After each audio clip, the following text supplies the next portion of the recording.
Халықаралық Тараз инновациялық институты мен облыстық жастар саясаты мәселелері басқармасының ұйымдастыруымен бос жұмыс орындар жәрмеңкесі өтті. Аралас форматта өткен жас маман 2022 жастарды жұмыспен қамту және жұмысқа орналастыру мәселелері бойынша түлектермен кездесті.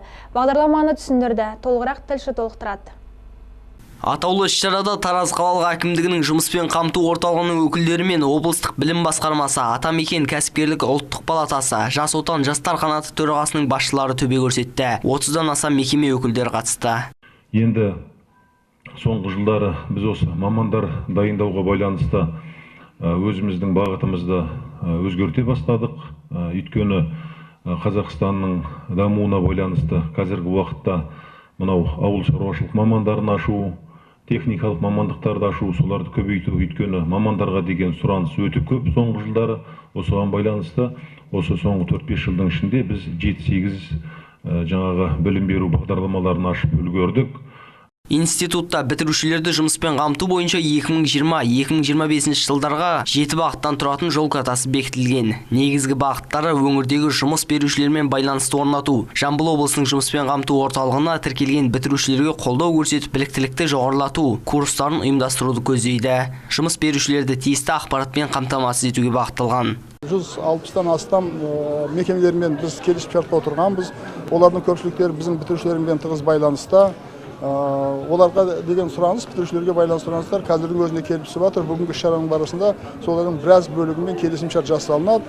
Біздің кейбір бітіруші түлектеріміз осы оқу жылдың барысында келісімшарт негіздерінде жұмысқа орналасқандары да бар. Бұл әңгіме қуантатын жағдай. Сондықтан ойлаймын, бүгінгі шара жоғары деңгейде өтеді. Қоғам мен мемлекет жастарға үміт артып отыр. Болашақ жастардың қолында, жастар ұлтқа қызмет ету керек. Сол мақсатта мемлекеттік қызмет істері агенттігінің Жамбыл облысы бойынша департаментінің өкілдері жиында болып, жас түлектерге мемлекеттік қызметке кіру жолдар бойынша ақпарат берді. Мағжан Орынбасар, Ерболат Жақаш, Ернар Сатыбалды, 7-7 News. Халықаралық Тараз инновациялық институтында жас түлек 2022 бос жұмыс орындар жәрмеңкесі өтті. Мақсат жастардың жұмыссыздық мәселесін шешу. Оқу аяқтап қызмет қыламын деген 400-ден астам жасқа дайын жұмыс орындары ұсынылды. Алайда белгілі бір талаптар бар. Тілші тарқатсын. Биыл халықаралық Тараз инновациялық институтын 822 түлек бітірмек. Ал білім алып жатқан 5100-ге жоқ білімгердің басты арманы жақсы жұмысқа орналасу екендігі анық. Ол үшін қандай мекемеге қалай орналасу керектігін жетік меңгеру тиіс. Бүгін осы бойынша арнайы мамандар түсіндіру жұмыстарын жүргізді.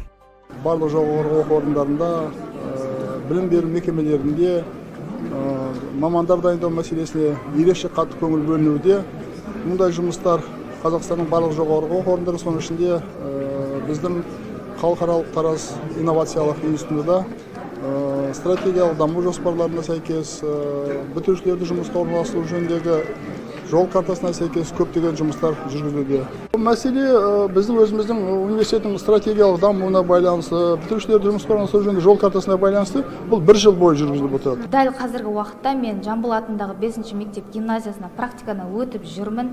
Ол жақта мен университет қабырғасынан алған теориялық білімімді практика жүзінде көрсетіп, көптеген нәрселер үйреніп, практикадан барлығын іске асырып, көп нәрсе үйрендім. Білім ошағында түлектерді жұмыспен қамту көрсеткіші былтыр 72% құрапты. Қазір түлектерді қызметке орналастыру жол картасы 7 бағыт арқылы 2025-ке дейін жалғаспақ. Айгер Мерғалиқызы, Альбина Оспанова, Нұртай Ибрай, Аймақ. В Международном Таразском инновационном институте прошла ярмарка вакансий «Жас түлек 2022». Цель – решить проблему безработицы среди молодежи.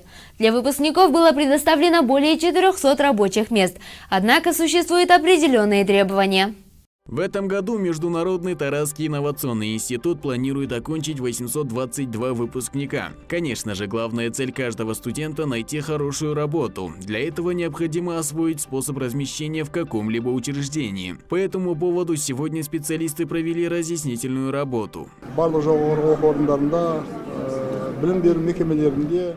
Особое внимание уделяется подготовке специалистов во всех высших учебных заведениях, учреждениях образования. Такая работа проводится во всех вузах Казахстана, в том числе в нашем Таразском инновационном институте. В соответствии с стратегическим планом развития университета, дорожной картой по трудоустройству выпускников. Работа над этим вопросом ведется в течение 1 года в зависимости от стратегического развития нашего университета и дорожной карты.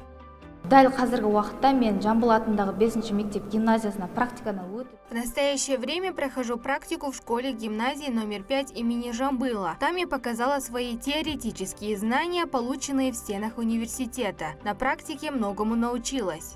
Показатель трудоустройства выпускников в образовательном учреждении в прошлом году составил 72%. Сейчас дорожная карта по трудоустройству выпускников продолжается по 7 направлениям до 2025 года. Даулет Акимов, Нуртай Ибрай, Мирбек Сауранбай, Аймақ.